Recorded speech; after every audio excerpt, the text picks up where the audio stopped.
Graça e paz vos sejam multiplicados pelo conhecimento de Deus e pelo conhecimento de nosso Senhor Jesus Cristo.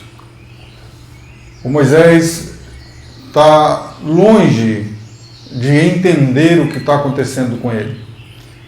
Aquele menino cresceu dentro de um palácio. Aquele homem agora vive num deserto, apacentando ovelhas dia a dia, pensando na própria existência e sem rumo certo.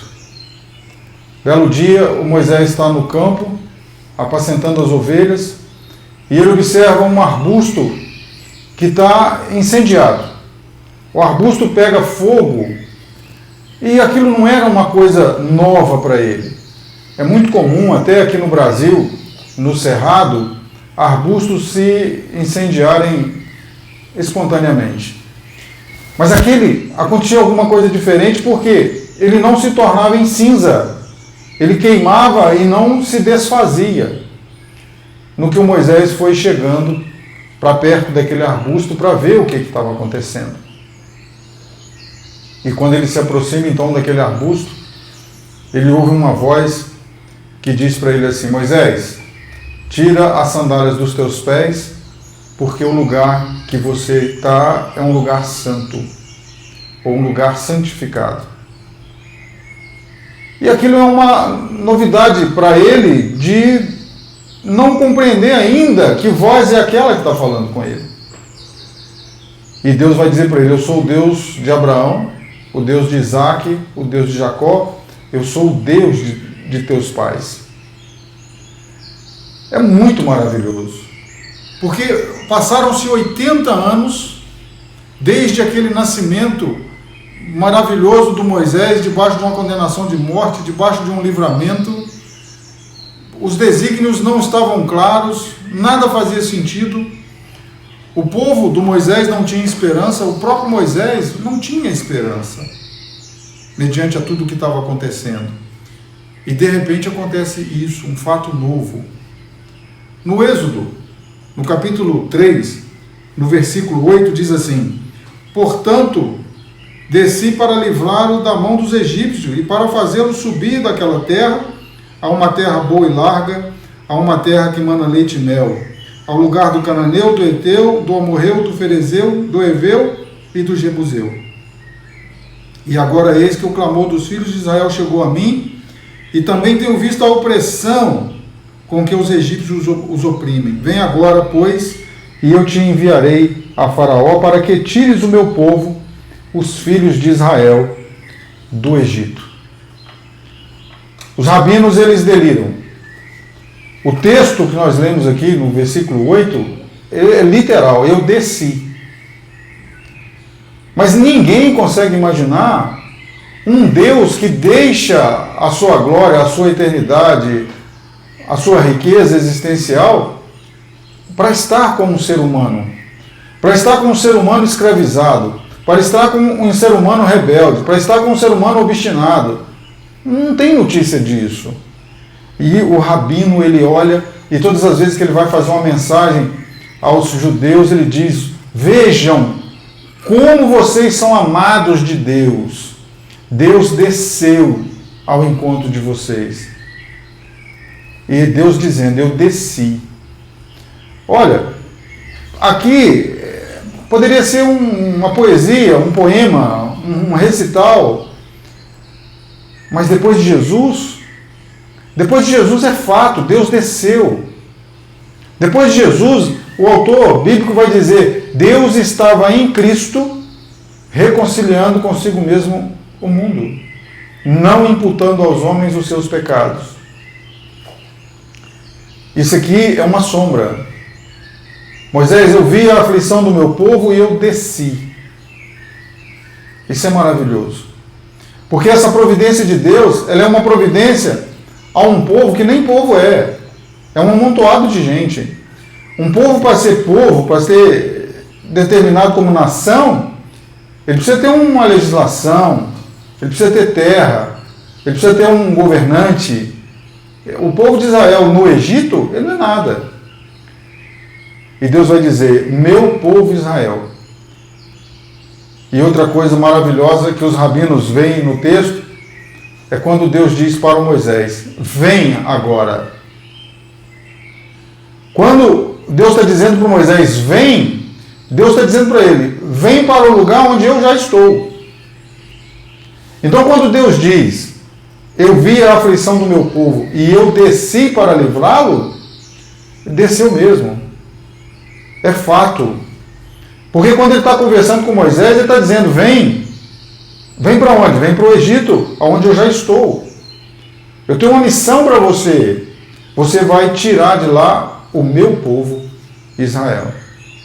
Eu vi a opressão do meu povo, eu vi como os egípcios os oprimem, e eu vou tirar o meu povo dessa situação, eu vou tirar o meu povo dessa condição. Outra coisa que me chama a atenção aqui é que sempre foi por fé, não é verdade? O Adão, ele está lá no jardim, e Deus um dia vem conversar com Adão e diz: Adão, essas coisas todas que você está vendo, eu que fiz. E o Adão olha para Deus e diz: aham, foi o senhor que fez. Aham. O Adão não viu Deus fazer. O Adão não participou de nada da criação. O Adão pegou pronto.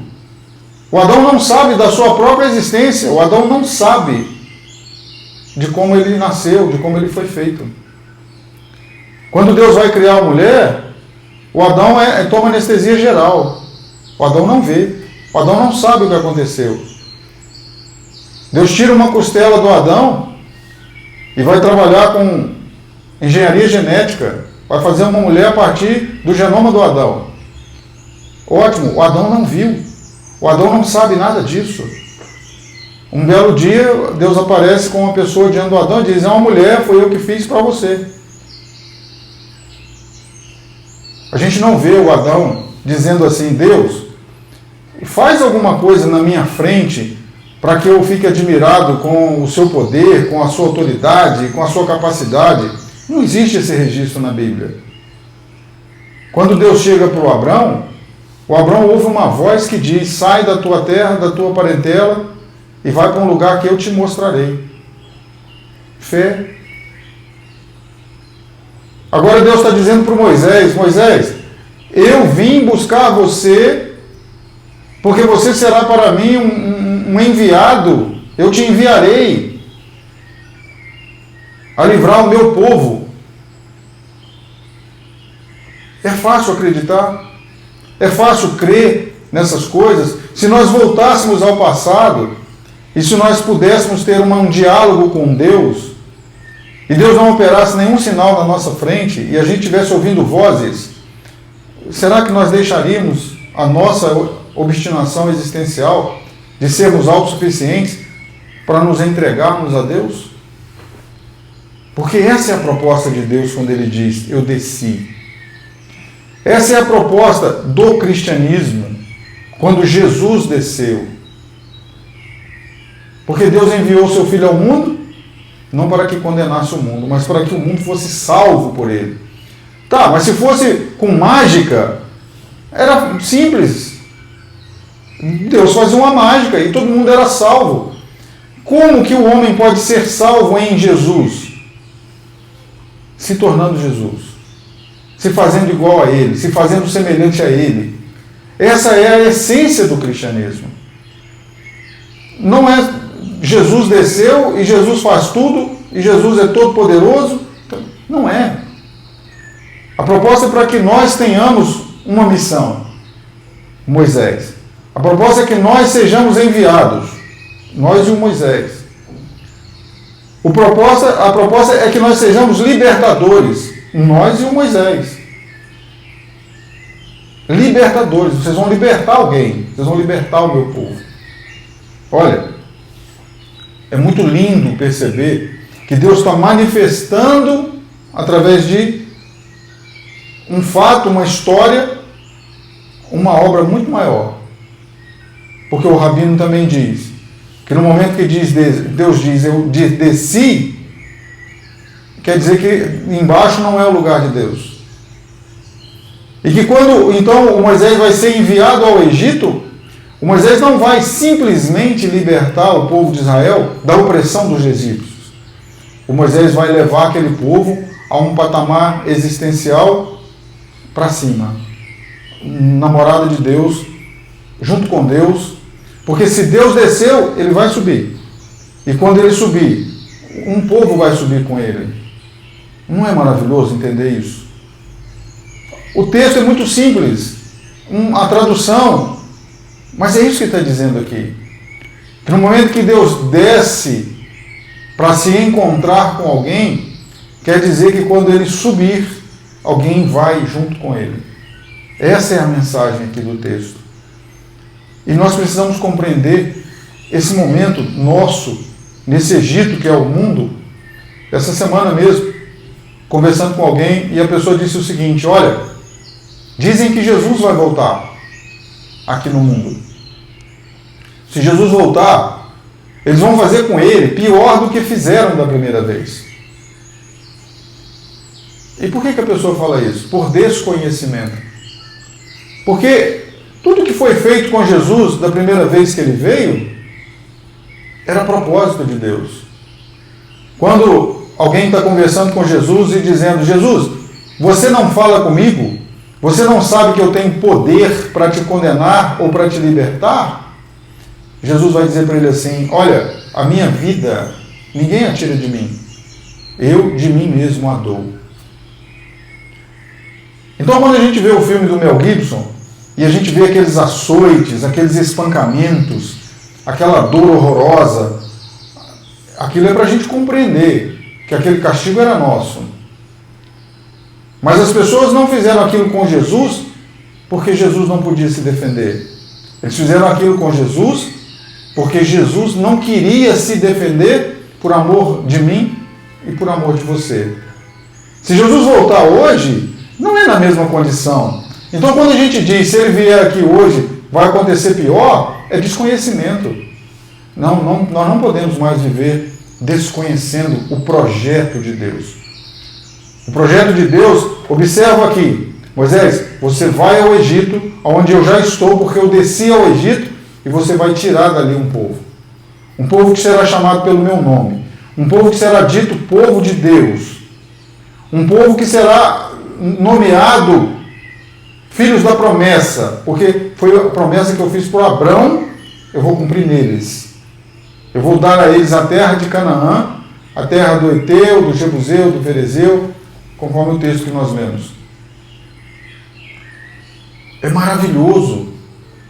Então, quando nós aguardamos a vinda de Jesus, nós não estamos aguardando a vinda de Jesus para que Jesus venha a debater com o príncipe deste século.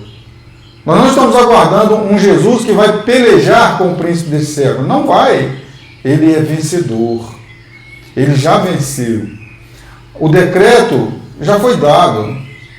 Nós passamos aqui ainda por alguns instantes, mas são alguns instantes que não são para se comparar com a glória que em nós há de ser revelada, há de ser manifestada. Não são.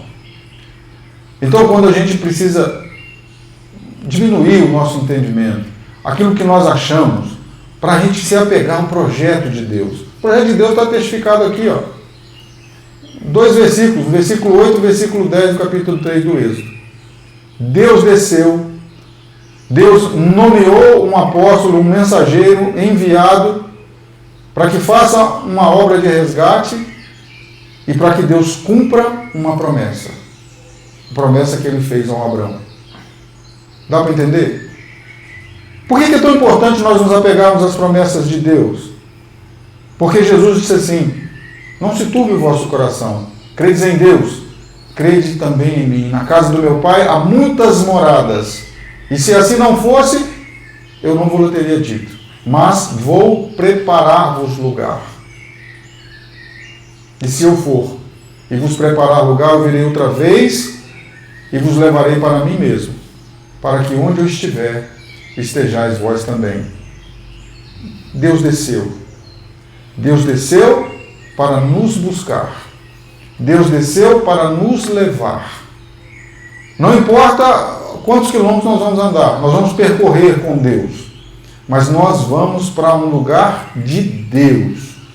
Nós vamos para um lugar preparado por Deus. Louvado seja o nome do Senhor.